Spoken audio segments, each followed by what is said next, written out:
नमस्कार, मी Deepak Sonawane. Eco friendly नर्सरीच्या यूट्यूब चॅनलवर आपले सर्वांचे सहर्ष स्वागत. आपण ही सगळी माहिती जमा करतो आहोत. आपल्याला आपल्या शेतीत आणि शेतीला पर्यायी उत्पन्नाचे साधन हे आपण शोधतो आहोत. तर आता हा विषय जो आहे ऑइल सीड, म्हणजे ज्या बियांपासून आपल्याला तेल मिळतं. अशा आपल्या परिसरात अनेक झाडं असतात.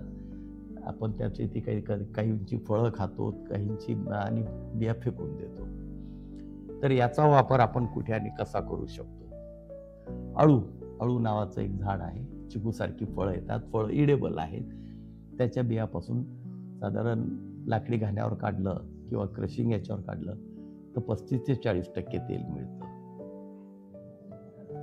ते तेल आपण सोप इंडस्ट्रीमध्ये वापरू शकतो आणि सोप इंडस्ट्रीमध्ये त्याचा उपयोग होतोच. पण सगळ्यात महत्त्वाचं म्हणजे याच्यापासून निघणारी जी पेंड आहे, ती ऑइल जी आहे ती ऑर्गॅनिक मॅन्युअर म्हणून आपल्याला कामात येते. कारण सध्या ऑर्गॅनिक मॅन्युअरमध्ये आपल्याकडे शेणखत, कुजवलेला पालापाचोळा हे 2च प्रकार आहेत. त्यामुळे हे आपल्याला एक पर्याय होऊ शकतो. दुसरं आहे आवळा. आवळ्यांच्या बियापासून तेल निघतं, पण ते CO2 एक्स्ट्रॅक्शन किंवा कोल्ड प्रोसेसनी ते तेल काढलं जातं. या बऱ्याच इंडस्ट्री आहेत, याच्यामध्ये ते त्यांच्याकडनं घेतात आणि त्यांचा तो एस्टॅब्लिश्ड बिझनेस आहे. फक्त एवढंच आहे की आपण आवळा जर कधी घेतला, म्हणजे आता दुसरी एक गोष्ट याच्यामध्ये येते, आपल्याला जे ऑर्गॅनिक मॅन्युअर हवं आहे आणि आपल्याकडे तेल काढायची सुविधा नाही आहे. तर आपण हे जे काही सगळं सीड जे मिळेल ते भरड करायचं आहे आणि साधारण एक 200 लिटरच्या ड्रममध्ये 25 किलो हे सगळं मिक्स भरड टाकून द्यायचं आहे आणि 50 लिटर पाणी टाकून त्याच्यामध्ये थोडा 30 ग्रॅम 30 ते 50 ग्रॅम निरमा टाकायचा आहे फर्मेंटेशनसाठी. आणि हे पाणी साधारण 15 ते 20 दिवस 2 ते 3 आठवडे ठेवायचं आहे. उन्हाळ्यामध्ये 2 आठवड्यामध्ये ते फर्मंट होतं. फर्मंट झाल्यानंतर ते जे पाणी आहे त्याच्यामध्ये आपण पुन्हा 150 लिटर पाणी ऍड करून हे जो त्याच्यामध्ये ज्या बियांमध्ये जे NPK कंटेन आहेत किंवा बाकीचे जे काही कंटेन असतील किंवा नीममध्ये तेलाचं प्रमाण साधारण 40% पर्यंत येतं. 35-40% हे जे आहेत ना, नीम म्हणा, करंज म्हणा किंवा आपल्या नाल्याच्या काठावर किंवा उगवलेली एरंडी आहे, जट्रोपा आहे. आपल्याकडे तेल काढायचं युनिट नाहीये आणि जवळपास आपल्याला तेल काढायला ती फॅसिलिटी नाही. तर याचं सरळ भरड करायचं. पूर्वी आता बऱ्याच जणांकडे जाते असतील किंवा नाही, त्याच्यावर जरी भरडलं, फक्त त्याचे तुकडे व्हायला पाहिजे की ज्यांनी त्याचं क्रश झाल्यानंतर त्याच्यामधनं ऑइल हे लवकर सुटवतं, लवकर फर्मंट होतं आणि हे फर्मंट झालेलं तेल आपण ड्रीपमध्ये गाळून झाडांना देऊ शकतो. म्हणजे तेल नाही, पाणी हे आपण ड्रीपमधनं झाडांना देऊ शकतो. आणि शेवटी राहिलेला जो पल्प आहे त्याच्यामध्ये पुन्हा आणखी 200 लिटर पाणी टाकून तो ड्रिपनीच आपल्याला द्यायचा आहे. राहिलेला तिसऱ्या वेळेचा जो पल्प आहे तो आपण त्याला ऑर्गॅनिक मॅटर म्हणून आपल्या शेतात झाडांना तो देऊ शकतो. तर अशा काही वनस्पती आहेत. अळू, त्याच्यानंतर आवळ्याचं तुम्हाला सांगितलं ते CO2 एक्स्ट्रॅक्शन वगैरे होतं. जे आपल्याकडे जंगली बदाम आहे त्याच्यातही 40 ते 50% तेल आहे. तर ते एक आहे. तेंदू पत्त्यामध्ये, तेंदू म्हणजे बिडी पान जो आहे त्याचं फळ आपलं इडेबल आहे. ते फळ खाऊन त्याच्यामध्ये जे बी निघतं साधारण 20 ते 30% त्याच्यात तेल आहे. पण आपल्याला जे पेंड आहे, म्हणजे या तेल काढल्यानंतर जी ढेप असते ती आपल्याला मॅन्युअर म्हणून वापरायची आहे. कारण ऑर्गॅनिक मॅन्युअरमध्ये आपल्याकडे मटेरियल कमी असल्यामुळे आपल्याला वेगवेगळे पर्याय जे आहे आणि हे असंही वाया जात आहे. आपण अळूचे फळं आणतो किंवा हे जे फळं खातो आणि ते बी फेकून देतो. थोडक्यात बोराच्या ह्याच्यामध्ये सुद्धा तेल निघतं. हे सोप इंडस्ट्री जर कधी तुमच्या एखादी कॉन्टॅक्टमध्ये असेल, सोप इंडस्ट्रीला हे सगळ्या प्रकारची तेलं चालतात. त्यानंतर अंकोल आहे. अंकोलचं मात्र कोल्ड प्रोसेसनी तेल काढता येतं. अंकोलच्या 2-3 प्रोसेस आहेत तेल काढायच्या. अंकोल ही काही आदिवासी समाज व्यवस्थेत या झाडाला त्यांनी दैवी गुण दिलेले आहेत.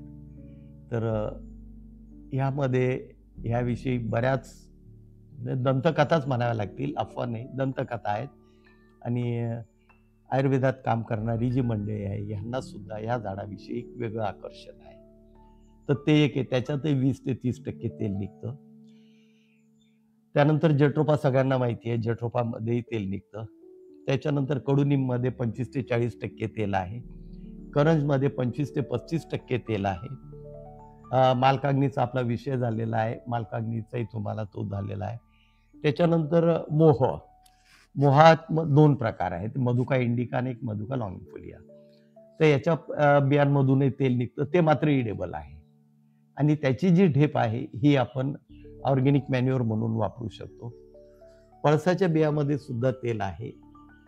जर कधी आपल्याकडे समजा तेल काढायचं युनिट असलं तर आपण हे सगळे तेल जे एखाद्या सोप इंडस्ट्रीला आपण देऊ शकतो.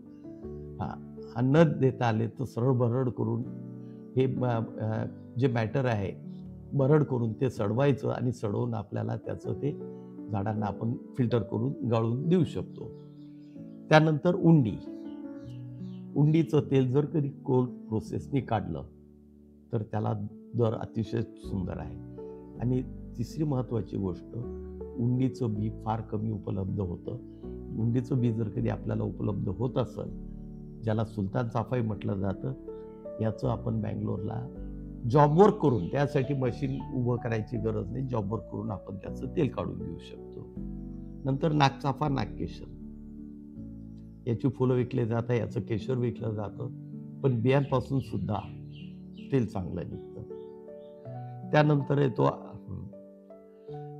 त्यानंतर मग आता चंदनाच्या गाभ्यापासून तेल काढतो, पण तो 15-20 वर्षात नंतरचा एकदाच होणारा विषय आहे आणि तो वेगळा विषय आहे. कृष्णागुरू ही एक वनस्पती आहे, पण ती प्रोसेसच अतिशय कठीण आहे. त्यामुळे फक्त झाडांची माहिती आणि याचं जे तेल आहे हे जर कधी कोणाला काढता आलं, याच्यावर आपण एक व्हिडिओ केलेला आहे ऑलरेडी कृष्णागुरूवर, तर त्यापासूनही आपल्याला एक चांगलं उत्पन्न आपण हे करू शकतो.